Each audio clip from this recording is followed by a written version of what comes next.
What's up, guys? How's it going? I'm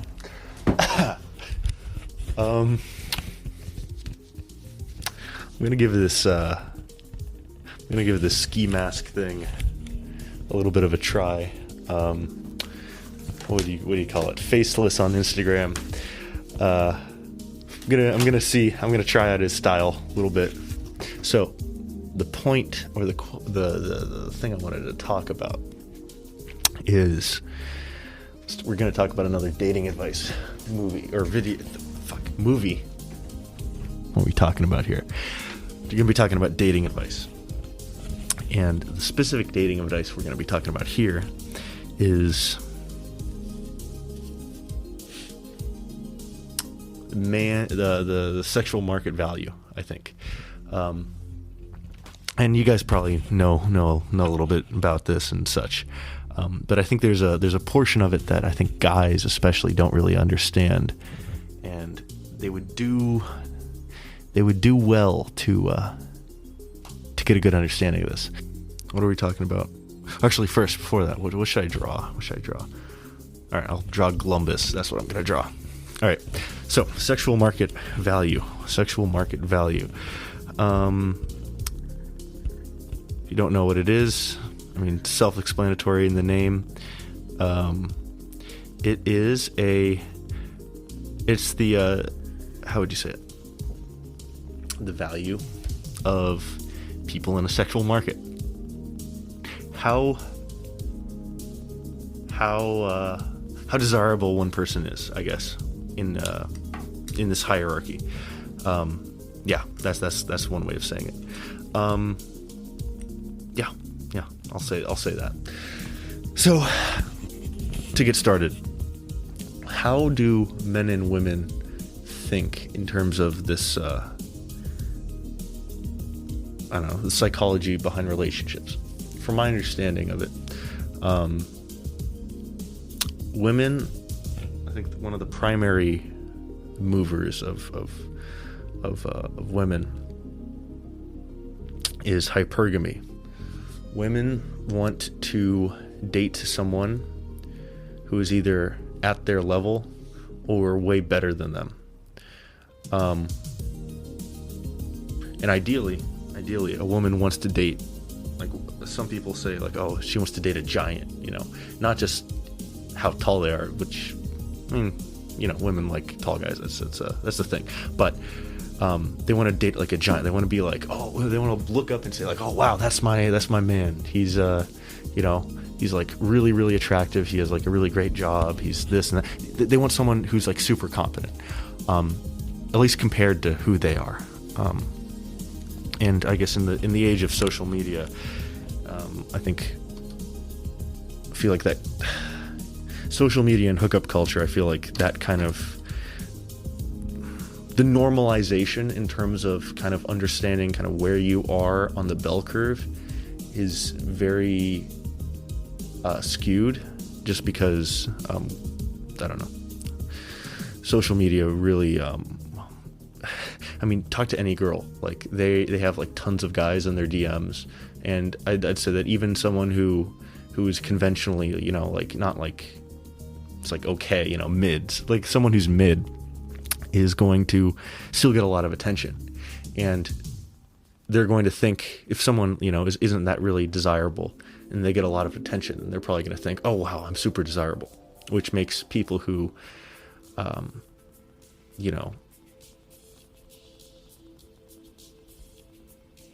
which makes I think makes a lot of women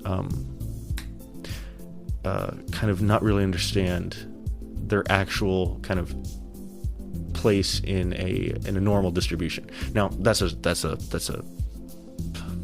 how would you say it? That's an assertion. Maybe it's not right, but there's a study by OkCupid which pretty much shows this. Like, men, they kind of go for girls who are like directly on the normal distribution. So if a guy is like ranks himself as like a 5, he's going to be going for 5 women. The women who are 5 out of 10 too. If a guy ranks himself 7, he's going to be going for 7 out of 10 women. 8, so on and so forth. Women, on the other hand, it's not a normal distribution at all. a woman who's like a 4 is going for guys who are like 7s. A woman who's like a 7 is going for guys who are 9s. Now, I would say that this is normal to an extent, but I'd say that social media has probably made it way worse. Like girls, I think, shoot up, but I feel like they're really, really, really, really shooting up now because I think social media has inflated their egos, like, by a huge extent, because guys are horny. They, it's a sausage fest out there, especially on dating apps. And anyway, this is beside the point. All assertions, but who knows? Maybe it's right, maybe it's wrong. The point I want to get to right now, knowing that women are hypergamous, meaning that they want to shoot for a guy who's like, at their level or better than them, especially now, especially with social media, especially since they're really shooting for someone higher than them. I would say that if you're trying to get a quality, be in a quality relationship or find a quality girl, it is probably harder now than in previous points of history, I would say. And due to, I think, the reasons that why I said, for one extent, and I'd also say that the loss of our communities in America, various social reasons is another cause, kinda, I guess. But what I would say is, and you could say, oh, you're just pulling that out of your ass. You just can't get a girlfriend. I've dated lots of people, so I'm not saying, I'm not trying to justify this. What I'm saying is, if you look at the trends, like, people are marrying way, way, way later. There are like tons of single people. I mean, let me try and find the statistic right now. But like, there are way more single people nowadays than there were in probably recent history. Let me just look this up. Single. How many people 20 to 35 are single? Trend. Okay. So I guess Pew Research says the singles are let's come here.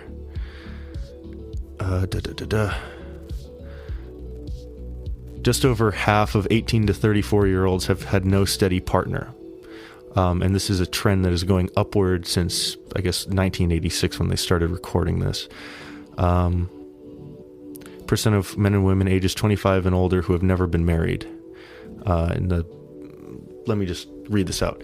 In 1960, it was like 8% of women and 10% of men. 1990, it's now up to 16% of men and 10% of women.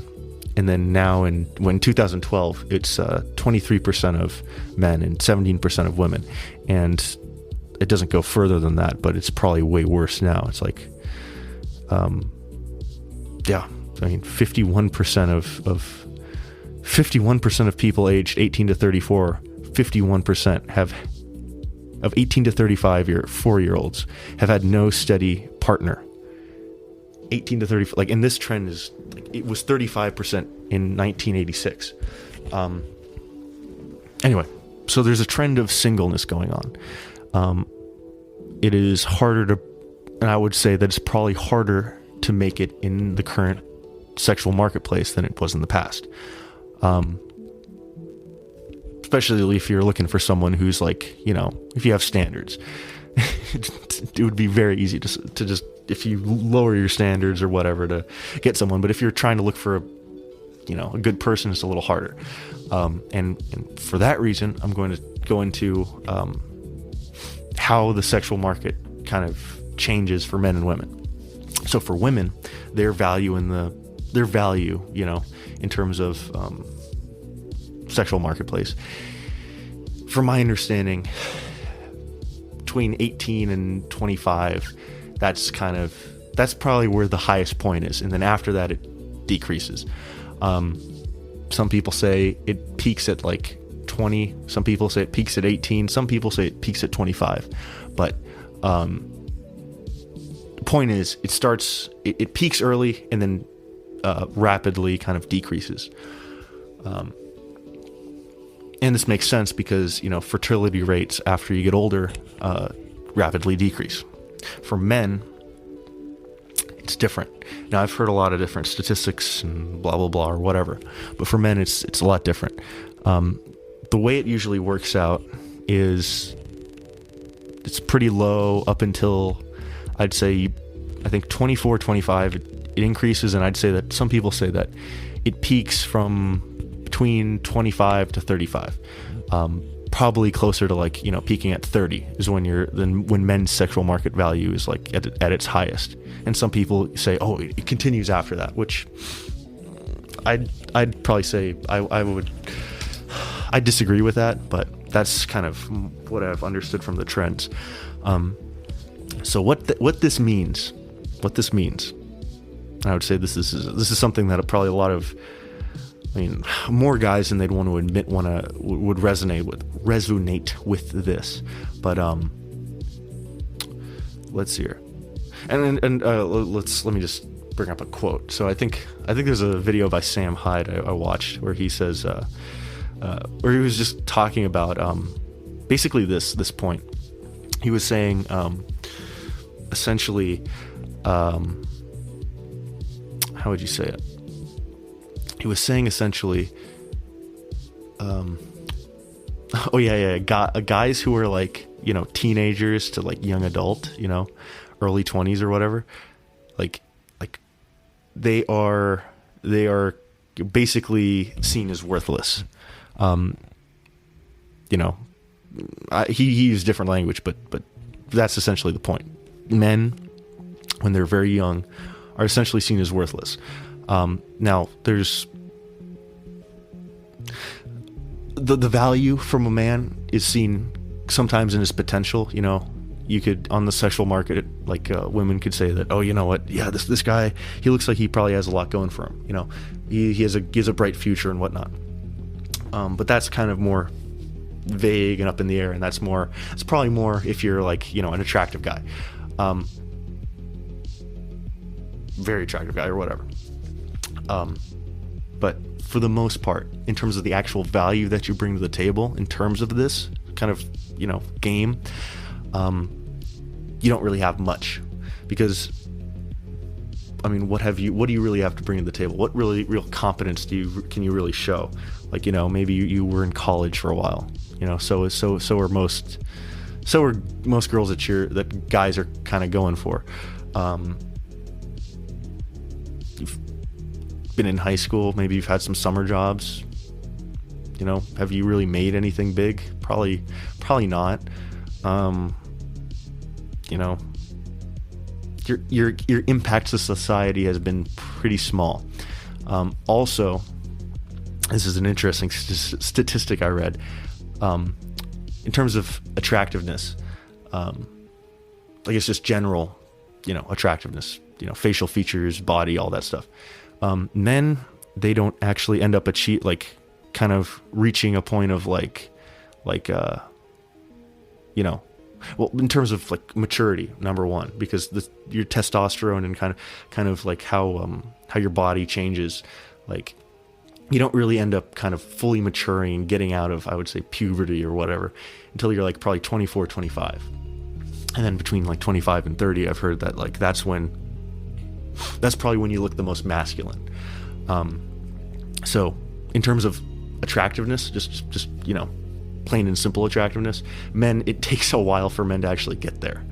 And even in movie stars, even in people who are considered conventionally attractive, like if you look at a movie star who is like 18 versus them when they're 30, the guy who's 30 is going to be way more attractive. So, point being, when you're young, and this is probably going to be a decent piece of advice. When you're young, a lot of guys are, a lot of guys, I think, are very frustrated that, oh, you know what, I don't have a GF and da-da-da-da, and why is it not as easy, you know? Because, to be fair, you know, guys 100 years ago, when they were like 18 to 20 or whatever, they'd probably, you know, be in probably a steady relationship or a long-term relationship, or maybe they were even married, right? Right now, most guys aren't. Half of guys aren't, or whatever. So, and I think that there's a lot of frustration that comes from that. But I would say the silver lining of this all is that for guys, patience is virtuous. Patience is very virtuous. You don't get your full mecha suit. You don't get like all your power-ups. You don't become a level 99 wizard until you get older. And you can probably date people and, you know, be in a long-term relationship, or even, you know, get married at a young age, and that's fine. But if you are patient too, there are benefits to that. There isn't one way to play life, but that is a silver lining. I think a lot of guys who are frustrated that they're single right now should know that if they're patient and if they hold it out for, you know, a few years until they're, you know, late 20s or mid 20s or whatever, the likelihood that they'll find someone is going to be a lot higher than if you're younger. That being said, you should probably try and date as many people as you can. Actually, no. There's another statistic I read on this. From my understanding, this is some math equation. I don't know. I didn't actually see the equation, but if you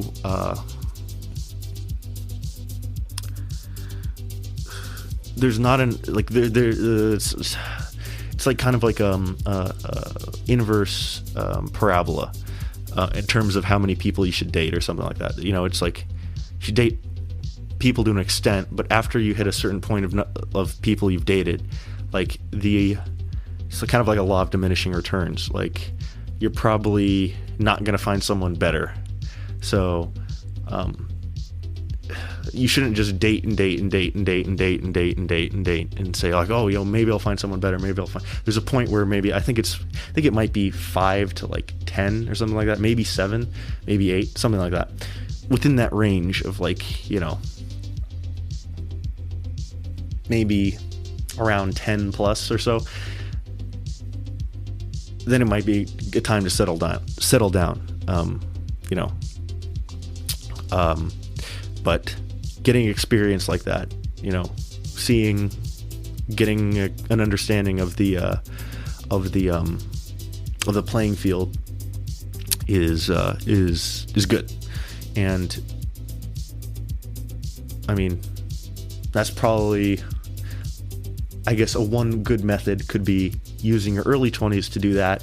And then when you're really looking for someone who's, you know, like in a very high league, or, you know, someone who you want to, you know, the best person you can get with, maybe when you're older, that's the time to do it. The other thing is, I mean, this is very good because I think this trend is very good, or this kind of pattern in reality is good, because you can use your youth when you have free time, when you have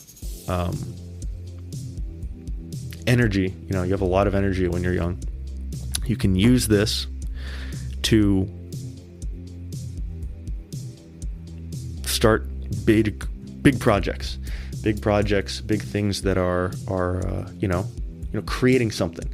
You can spend your early 20s to create something, to have something to show for yourself, and you don't really need to worry about, you know, for most guys, you don't need to worry about getting bogged down with a family and a relationship and all this other stuff, or like a really, really, really serious thing. Yeah. And there could be a benefit to that, because it could allow you to achieve a lot of success very early on with the resources that you have. So this is the game plan that I'm kind of laying out for some guys. And you can take it or leave it if you want. Date a lot of girls when you're in your early 20s.